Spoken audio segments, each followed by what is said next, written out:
guys. Whoa. So, guys, I just got married a year ago. Now, we're both middle-aged, so our honeymoon suite had grab bars in the shower. Yeah. I don't want you to get the wrong idea. I mean, we are still intimate. I mean, just this morning I woke up, we were spooning, and I felt something hard pressing in the small of my back. So I rolled over, all eager to take in his raging manhood, but much to my chagrin, it was his elbow. So what I'm trying to say is that sex when you're middle-aged is a lot different than sex when you're in your 20s, okay? I mean, when you're in your 20s, it can be like 4th of July, you know, fireworks, explosions, bombs bursting in air. But when you're middle-aged, it's more like Thanksgiving.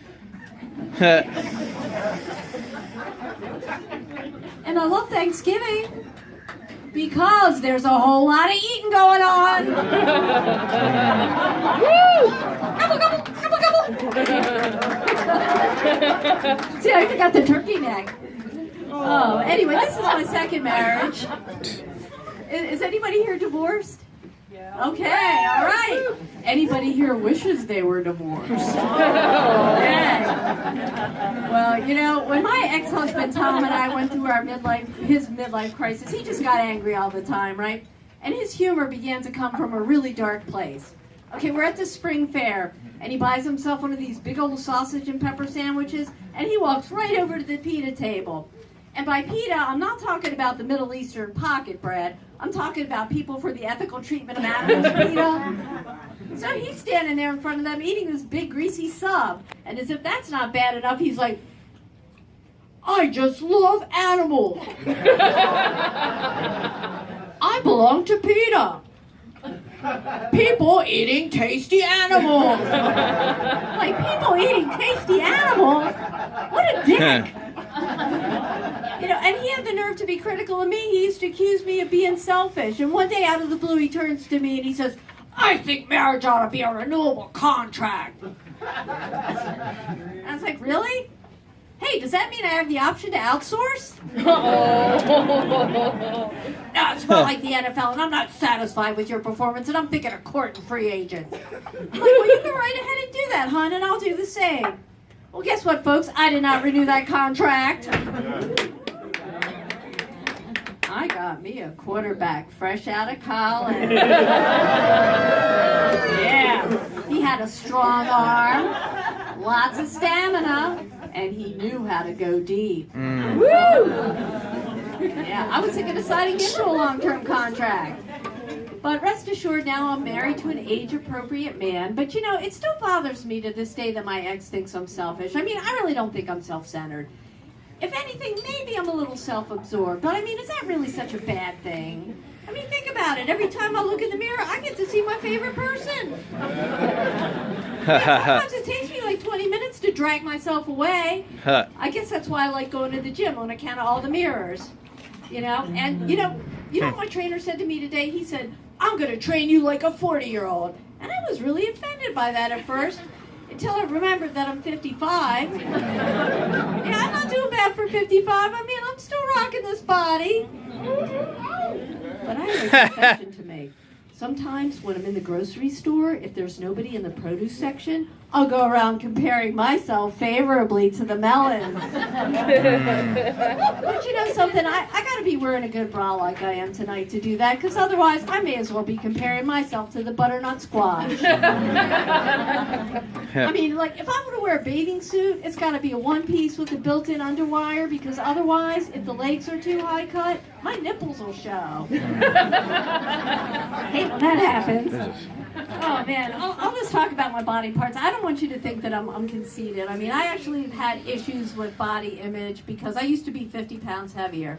And even after I lost all the weight, I still, in my mind, thought I was this big girl.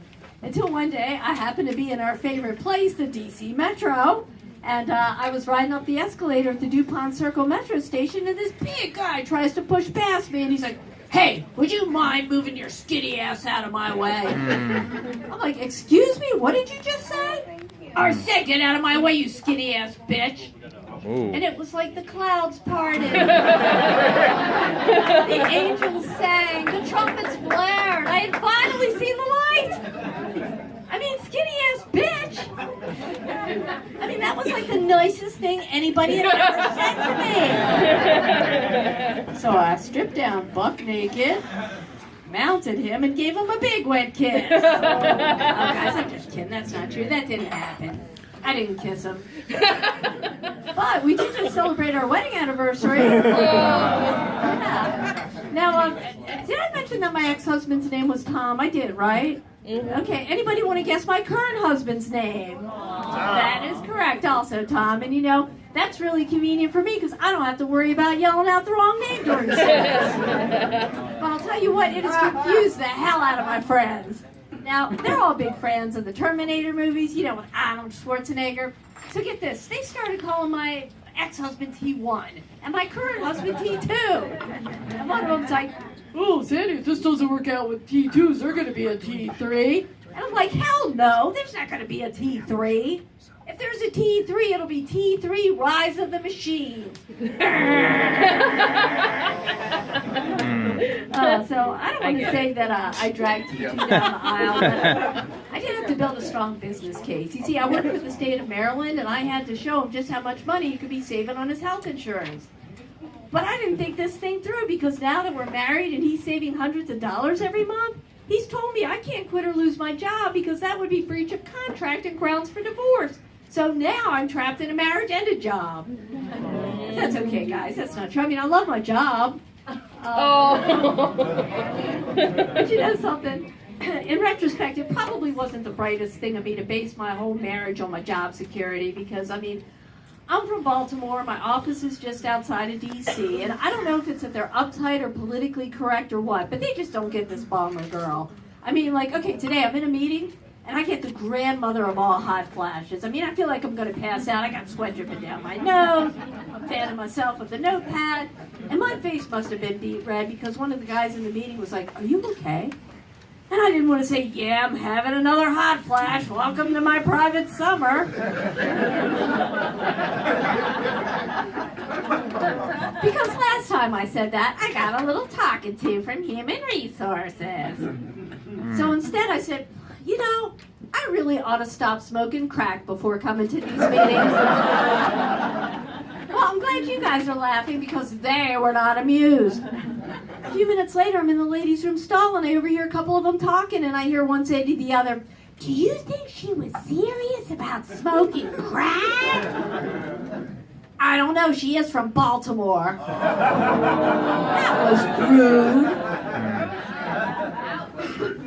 I nearly dropped my pipe.